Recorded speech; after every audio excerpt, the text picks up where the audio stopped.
Tech news. It's always brought to you by Nerds in a Flash. Apple sold fewer than 500,000 smartphones in China in the month of February. Government data showed this, today as the coronavirus outbreak halved the demand for all such devices. That's a big hit. China placed curbs on travel and asked residents to avoid public places in late January, just ahead of the Lunar New Year festival, a major gift-giving holiday. Now, those restrictions stayed largely in place through most of February, so people weren't getting out to go to the store to even buy the product. Yeah. In total, mobile phone brands shipped a total of 6.34 million devices in February. That's down almost 55% from 14 million the same month last year. That according to data from the China Academy of Information. Now, it was also the lowest level for February since at least 2012, when they started collecting this data. Android brands, which include devices made by Huawei Technologies, accounted for most of the drop as they collectively saw shipments decline 12.72 million units in February 2018 to 5.8 million for the month of February this year.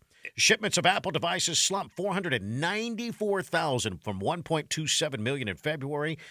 In January, the shipments held steady at around just 2 million. Well, there's just a good example of the impact of the coronavirus on a business like Apple, and we're going to see, I would expect, those kinds of situations, those kinds of reports coming out from companies far and wide as we go along. Yeah. And you wonder how much, Todd, online sales factors into that, right? When the reports came out that Apple was closing down stores and so forth, said, well, everybody will just go online and buy them that way.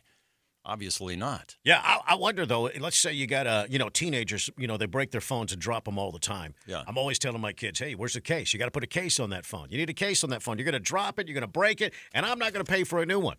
I'm just curious. If you do break your phone, crack the screen or whatever, if there's any kind of problem, are they even going to be able to fix it at some of these stores? Well, even, to mail it in, right? Is there anybody there to accept the package and do something with it and send it back, right? Even have the parts to fix it. That too. Because they can't. That's the main issue is the supply chain, the supply line, getting those products, the parts to iPhones to even get them fixed. Just a quick anecdotal story. Talked to a good friend up in Kansas City. He's in the General Motors accessories business. You buy a big truck from a dealer, you take it to him to get the big grill and the running boards and the bed liner, all the custom stuff, right? That's cool. They have a lot of their product comes from China. Yeah. They have 3-month lead times on the majority of those products right now and have been told to expect longer lead times going forward. Yeah, that's the definitely the ripple effect that's also being felt with the cancellation because of COVID-19, the cancellation of South by Southwest. Yeah.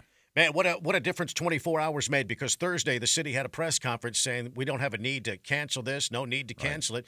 And then 24 hours later, we got an emergency on our hands. Yeah. I guess they came to their senses. It was interesting, an extensive piece in the Statesman over the weekend that kind of gave you a breakdown of the decision between Kronk and Adler and Eckhart as the week went along.